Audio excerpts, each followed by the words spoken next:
حضرت عمر فاروق رضی اللہ تعالیٰ عنہ نے نا دنیا داری کی طرف توجہ نہیں کی.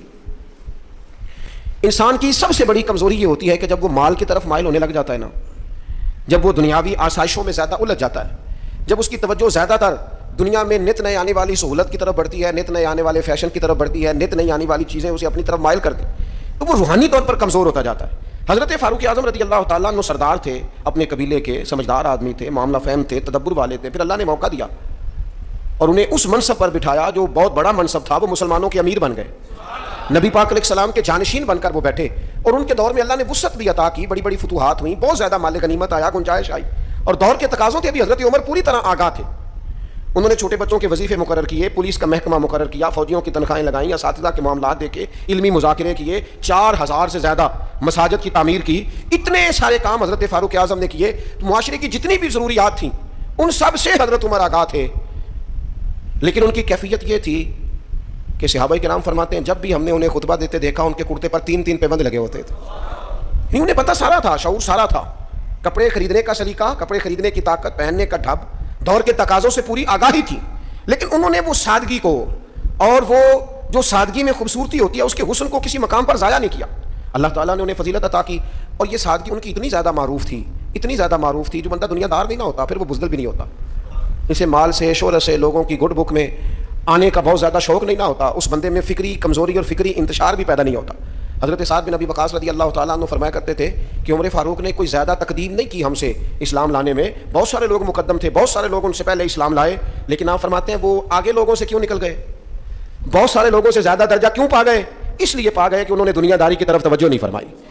صحابہ فرماتے ہیں فاروق اعظم 22 لاکھ مربع میل کے حکمران تھے، لیکن جب وہ حج پہ گئے نا کوئی اضافی پروٹوکول نہیں، کوئی الگ سے ان کے لیے خیمہ نہیں لگتا تھا. خود حضرت فاروق اعظم اپنی چادر اتارتے اور درخت پر دیکھتے جہاں چند ٹہنیاں ملی ہوتی ان پر چادر ڈال کے سایہ کرتے اور ان کے نیچے آرام کر لیتے.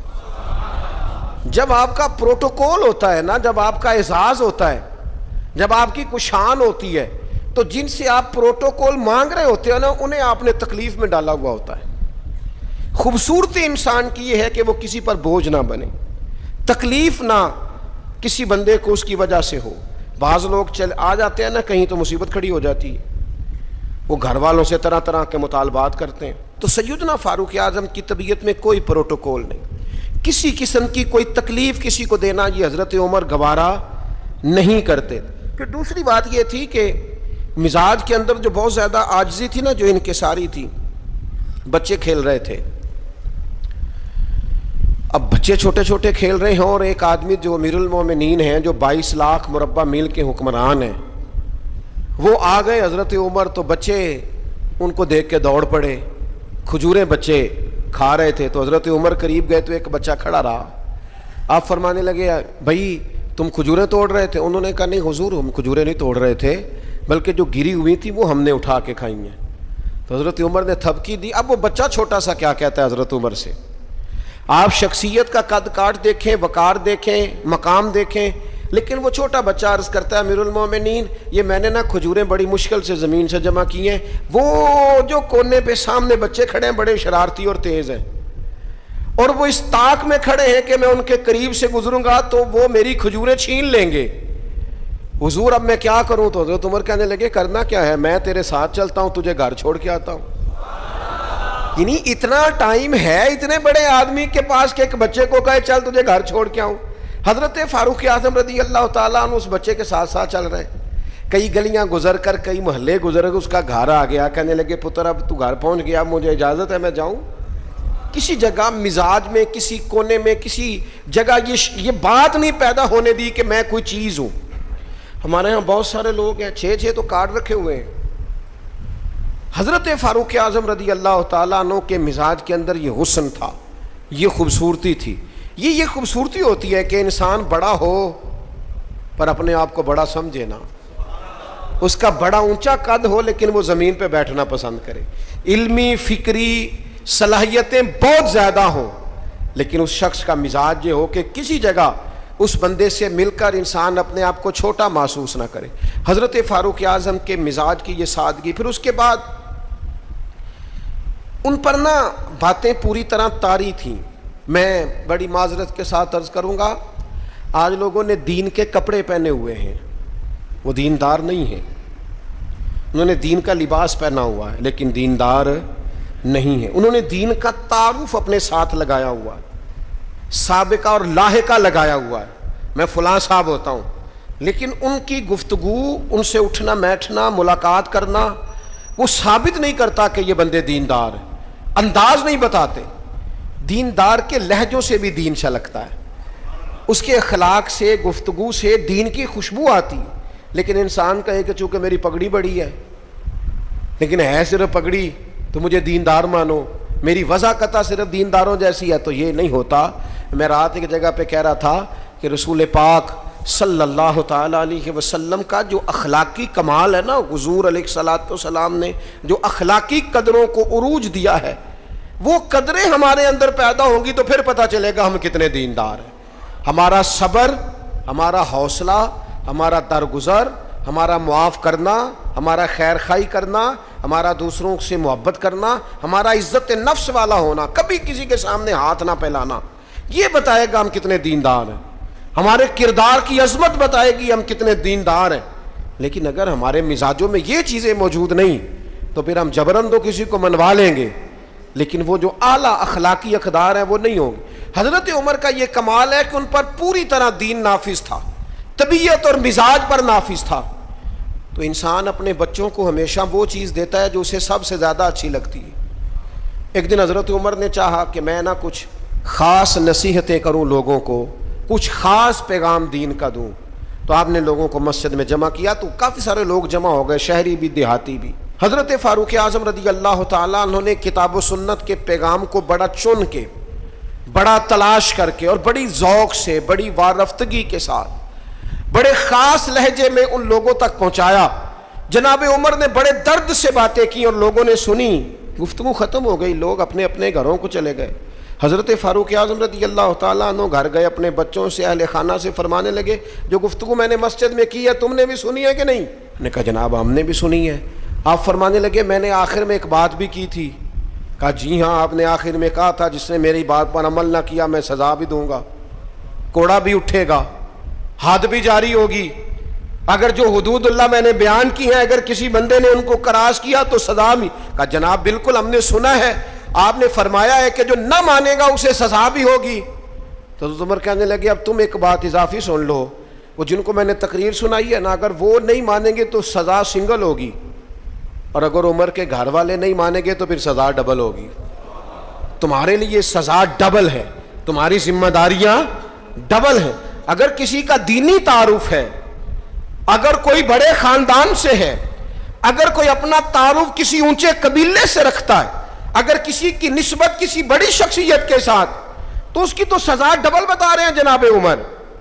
وہ فرماتے ہیں پھر سزا ڈبل ہے، اگر تیرا عہدہ اونچا، میں پیر صاحب کا بڑا قریبی ہوں، تو تیرے اخلاق بتانے چاہیے تو کتنا قریبی ہے، تیرے اوپر اس کا اثر ہو پتہ چل جائے گا تو کتنا قریبی ہے۔ نیرا نیڑے بیٹھنے سے تو کوئی قریبی نہیں ہوتا، نیرا 20 تصویریں ساتھ آنے سے تو کوئی قریبی نہیں ہوتا۔ تعلیم کا، تربیت کا، اخلاق کا، کردار کا کتنا۔ حضرت عمر نے فرمایا ڈبل سزا دوں گا۔ آج ہماری ساری نصیحتیں غیروں کے لیے، ہمارے سارے پیغامات اوروں کے لیے، اور جب ہمارے اپنے گھر کی باری آتی ہے، جب اپنے گھر میں نفاذ دین کی باری آتی ہے تو بہت سارے لوگ جو ہیں وہ کمزور نظر آتے ہیں، بہت سارے لوگ جو ہیں وہ کچے نظر آتے ہیں۔ تو حضرت عمر چونکہ حدود اللہ کے معاملے میں سخت تھے۔ پھر ایک اور بات بھی تھی، حضور علیہ الصلوۃ والسلام نے فرمایا عمر تمام لوگوں سے دین کے معاملے میں زیادہ سخت ہے، لیکن وہ سختی جو تھی نا وہ غیر شعوری سختی نہیں تھی، ایسا نہیں تھا کہ کبھی حدود کراس ہو جائیں۔ ہمارے ہاں بعض لوگ دین کا دعویٰ کرتے ہیں تو ان کے مزاجوں میں اتنی شدت آ جاتی ہے، اتنی شدت آ جاتی ہے کہ وہ کہتے ہیں نہیں جی نہیں میرے سے نہیں بات برداشت ہوتی۔ بھئی آپ جرم کے مطابق ہی سزا دیں گے نا، جرم سے زیادہ تو نہیں نا دیں گے۔ آپ کسی شخص کے لیے کسی سزا کا اعلان کریں گے تو اس کی غلطی کے مطابق ہی کریں گے نا، غلطی سے 4 قدم آگے ہو کے تو آپ سزا کا اعلان نہیں کریں گے۔ بعض لوگ 2 قدم آگے بڑھ کے لوگوں کو سزا دینا چاہتے ہیں۔ بعض لوگ ایسے ہوتے ہیں جو اس معاملے میں اتنے شدت پسند ہو جاتے ہیں کہ وہ بھی زیادتی کر جاتے ہیں۔ حضرت فاروق اعظم رضی اللہ تعالیٰ عنہ نے دور سے ایک نوجوان کو آتے دیکھا، وہ آپ کی طرف آ رہا تھا، تو آپ فرمانے لگے یہ شخص بیچارہ تکلیف میں ہے اور کسی خاص پریشانی کے لیے ہماری طرف آ رہا ہے۔ وہ شخص آیا اور سیدھا حضرت عمر کے پاس آیا تو زور زور سے رونے لگ گیا۔ میں خاص بات کرنے لگا ہوں، یہ میرا کلام ذرا بڑوں سے ہے، بڑوں سے۔ ابا جی کو چاہیے بچہ جتنی غلطی کرے نا اتنا ہی ڈانٹیں، وہ پھر 6 ہفتے نہ ڈانٹنا شروع کر دیں۔ استاد صاحب کو چاہیے کہ جتنی بچے کی کمزوری ہے نا، مجھے پتہ ہے سب سے زیادہ کس بات سے تکلیف ہوتی ہے، آپ کے بچے نے غلطی کی ہے، آپ اپنے بچے کو ڈانٹ لیں، سمجھا لیں، آپ کسی اور کے سامنے اس کی تذلیل کبھی نہ کریں، یہ زیادتی والی بات ہے، آپ اسے رسوا نہ کریں۔ بتائیں کسی ایسے شخص کو جس سے آپ کو امید ہے کہ آپ کو مشورہ دے گا یا اسے سمجھائے گا، لیکن گلی گلی کھڑے ہو کے اپنے آپ کو مظلوم ثابت کرنے کے لیے اس کی توہین نہ کریں، یہ انداز درست نہیں ہے، اس سے بچوں کی انسلٹ ہوتی ہے، وہ کمزور پڑ جاتے ہیں۔ ہر جگہ رونا رونا میرے بچے اچھے نہیں، میں بڑا پریشان ہوں، کیا بات کر رہے ہیں آپ؟ یہ بچہ تو آپ کی کمائی ہے، اساس ہے، حسن ہے، نسل ہے، اصل ہے، اور اس قدر زیادہ تکلیف دینا، جگہ جگہ شکایتیں، جگہ جگہ باتیں۔ ہمارے بچے ہمارے ہیں نا، تو ان کی عزت کس کی ہے؟ کیوں ہم گلی گلی اپنے بچوں کی رسوائی کرتے ہیں؟ کیوں کمزوریاں؟ اور جن کو ہم خیر خواہ سمجھ کے بتا رہے ہوتے ہیں نا، وہ آگے جا کے مزے لے لے کے بتاتے ہیں، تو نقصان کس کا ہوا؟ ہمارا، ہمارے قبیلے کا، ہمارے گھر کا۔ یہ دیکھیے ذرا، حضرت عمر رضی اللہ تعالیٰ عنہ مزاج کے لحاظ سے سخت ہیں، ایک نوجوان آیا، اس نے آ کے رونا۔ یہ پہلو آپ نے ضرور یاد رکھنا ہے میرے سیدنا فاروق اعظم کا، ہمارے امام، ہمارے قائد، ہمارے لیڈر، رہنما، مقتدا حضرت فاروق اعظم رضی اللہ، یہ انداز ضرور یاد رکھیے گا۔ حضرت عمر فاروق کا یہ طبقات ابن سعد میں موجود ہے۔ نوجوان آیا اور آ کے رو ہی پڑا، حضرت عمر نے اس کو روتے دیکھا تو فرمایا بیٹا کیا ہوا؟ کہنے لگے حضور فلاں علاقے کے فلاں گورنر صاحب کا مسئلہ ہے، حضور مجھ سے غلطی ہو گئی تھی، میں شراب پی بیٹھا تھا، انہوں نے مجھے درے بھی مارے ہیں، پھر انہوں نے لوگوں سے کہا اس کے ساتھ میل ملاپ چھوڑ دو، کوئی اس سے بات نہ کرے، حضور مجھ سے غلطی ہو گئی، میں مانتا ہوں، پر اتنی اذیت، اتنی تکلیف، جب مجھے سزا مل گئی، کوڑے لگ گئے، تو پھر یہ الگ سے جو سزائیں مجھے دی گئیں، یہ میں حضرت عمر کی بات کر رہا ہوں، میں نے جب یہ پڑھا تھا تو میں رو پڑا تھا۔ حضرت فاروق اعظم نے اس نوجوان کی بات سنی، سنو میں کیا کہہ رہا ہوں، اس گناہگار کی بات سنی، اس گناہگار کی بات سنی تو حضرت عمر رو پڑے اور فرمایا بلاؤ نا ان گورنر صاحب کو، وہ بھی بڑے سمجھدار باوقار بڑے آدمی تھے، بلایا اور بلا کے فرمایا آپ کا اس جرم پر غصہ بالکل ٹھیک، لیکن آپ کو کس نے اجازت دی کہ آپ اسے اتنی تکلیف دیں؟ آپ نے کوڑے مار لیے جو سزا بنتی تھی، اور پھر آپ نے کیوں کر کے لوگوں سے کہا اس سے ملنا جلنا چھوڑ دیں؟ فرمایا اب میں آپ کو حکمن کہتا ہوں، اگر آج کے بعد آپ نے کوئی ایسا کام کیا تو میں آپ کو سزا دوں گا۔ فرمانے لگے آپ نے کہا تھا نا لوگ ان سے ملے جلے نہ، فرمایا اب آپ ہی لوگوں سے کہیں ان سے ملاقات شروع کریں۔ جب انہوں نے توبہ کر لی، اپنا گناہ مان لیا، جب اقرار کر لیا، معافی مانگ لی، اب سزا کا کیا معنی ہوا؟ اب تکلیف کا کیا معنی ہوا؟ سیدنا فاروق اعظم رضی اللہ تعالیٰ عنہ فرمانے لگے اگر یہ سچی توبہ کر لے تو پھر تو ان کی گواہی بھی قبول کی جائے گی، ان کی گواہی تک ہم قبول کریں گے۔ وہ کسی نے کہا تھا الجھے الجھے بکھرے بکھرے روز و شب دیکھے گا کون، لوگ تیرا جرم دیکھیں گے سبب دیکھے گا کون۔ لوگ معافی نہیں دیتے، لوگ درگزر ہی نہیں کرتے، انسانوں سے غلطیاں ہو جاتی ہیں، لیکن اگر کسی نے توبہ کر لی، اور صحیح حدیث میں موجود ہے نبی پاک علیہ السلام نے فرمایا اگر کبھی کسی بندے سے کوئی گناہ ہو گیا پھر اس نے توبہ کر لی، اگر کسی نے اس بندے کو دوبارہ وہ گناہ یاد کرایا تو اللہ تعالیٰ اس بندے کو یاد کرانے والے کو سزا دے گا، مرنے سے پہلے پہلے اسے بھی اس گناہ میں مبتلا کر دے گا۔ تو حضرت عمر نے فرمایا تم نے 2 قدم بڑھ کے اذیت دی۔ وہ اعتدال میں رہنے کے قائل تھے، وہ نفاذ دین کے معاملے کے اندر حدود و قیود کے قائل تھے۔ ہم شدت پسندی کرتے ہیں، 2 قدم آگے۔ اور پھر حضرت عمر کی خواہش کیا تھی؟ میں بات سمیٹنے لگا ہوں، ایک بڑی خاص بات جو بڑی طبیعت کو بھاتی ہے، اس پر آپ نے ضرور غور کرنا ہے۔ سیدنا فاروق اعظم نے ایک دن صحابہ کے بیچ بیٹھے تھے۔ ہمارے ہاں لوگ پتہ کیا کہتے ہیں؟ وہ کہتے ہیں پیسہ آ جائے، کاروبار چل جائیں، فیکٹریاں لگ جائیں، اور معیشت اور معاشرت کے مسائل حل ہو جائیں، کاروبار وسیع ہو جائے، کھیت کھلیان کھل جائیں تو شاید انقلاب آ جائے گا۔ انقلاب ہمیشہ اچھے لوگوں سے آیا کرتا ہے۔ فیکٹریوں کے بہتر ہونے سے زیادہ ضروری یہ ہے کہ قوم دیانتدار ہو جائے۔ کاروبار تو چل ہی جائے گا، لیکن اس سے پہلے ضروری یہ ہے کہ لوگ جد و جہد والے ہو جائیں، اخلاق والے، عبادت والے ہو جائیں۔ حضرت عمر بیٹھے تھے صحابہ کے درمیان، فرمایا بھئی اپنی اپنی خواہش کا اظہار کرو۔ تو ایک صحابی کہنے لگے میرا دل کرتا ہے میرے پاس بہت زیادہ سونا چاندی ہو، سارا اللہ کے راستے میں خیرات کر دوں۔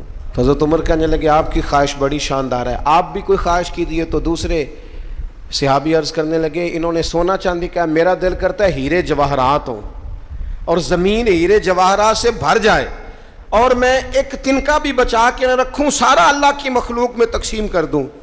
سب اپنی اپنی خواہشات بتاتے رہے۔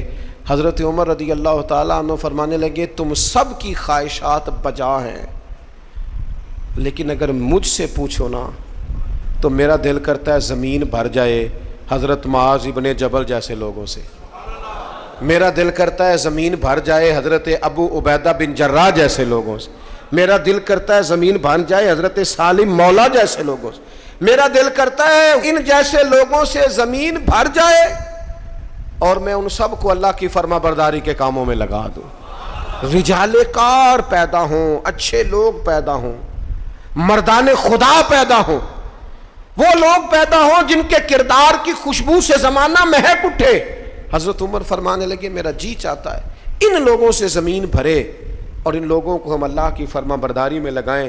تو حضرت عمر نے ہمیں یہ سبق پڑھایا کہ چاندی اور سونا بڑا آ جائے، دودھ اور شہد کی نہریں بھی بہہ جائیں، لیکن اگر دیانتدار قیادتیں موجود نہ ہوں، اگر قوم امانت داری سے، تقوی سے، محنت سے، جد و جہد سے آری ہو تو انقلاب کیسے آئے گا؟ ہمیں سبق دیا کہ رجال کار تیار کرو، تعلیم و تربیت کے ساتھ ایسے لوگوں کو تیار کیا جائے جن کا اخلاق دین کے مطابق ہو، کردار دین کے مطابق ہو، سوچوں پہ اللہ کے خوف کا پیرا ہو، ان کی زندگی نکھری ہوئی ہو، سجی ہوئی ہو، سنوری ہوئی ہو۔ ایسے لوگ جب امت تیار کرنے میں کامیاب ہو جائے گی، مزاج بن جائے گا، پھر دیکھیں گے کہ انقلاب کس عظمت کے ساتھ، کس بلندی کے ساتھ آتا ہے۔ ان اعلیٰ کردار والے لوگوں کو تیار، اور وہ اعلیٰ کردار والے لوگ تیار کیے جا سکتے ہیں، اپنے ادارے میں تیار کیے جائیں، اپنی خانقاہ میں تیار کیے جائیں، مسجد میں تیار کیے جائیں، کچھ نہ ہو سکے تو اپنے گھر میں اپنے بچے تیار کیے جائیں، ان کو کردار کی بلندیاں اور عظمتیں سکھائی جائیں۔ یہ بات، یہ ابلاغ اگر آگے ہونے لگ جائے تو پھر شعوری بلندی اور شعوری پختگی آئے گی۔ یکم محرم الحرام سیدنا فاروق اعظم رضی اللہ تعالیٰ عنہ کا یوم شہادت ہے۔ کوشش فرمائیے گا اپنے اپنے گھروں میں، اپنے اپنے علاقوں میں حضرت عمر کی یاد منانے کی کوشش کی جائے، ان کا تذکرہ کیا جائے، ان کی باتیں چاند سے زیادہ ٹھنڈی، سورج سے زیادہ روشن ہیں، ان کی باتیں اللہ کے لشکروں میں سے لشکر ہیں، ان کا تذکرہ ہمیشہ خوشبودار ہے، ان کی گفتگو ہمیشہ دینی جذبہ پیدا کرتی ہے، ان کی باتیں انسان کو اللہ کی اطاعت اور فرما برداری کے قریب لاتی۔ حضرت فاروق اعظم رضی اللہ تعالیٰ عنہ کے تذکار جمیلہ سے، ان کی گفتگو سے، ان کی باتوں سے اپنے دل کو بھی ٹھنڈا کیا جائے اور اپنے ماحول کو بھی خوبصورت بنایا جائے۔ اللہ تعالیٰ ہمیں ان بزرگوں کے فیض سے فیض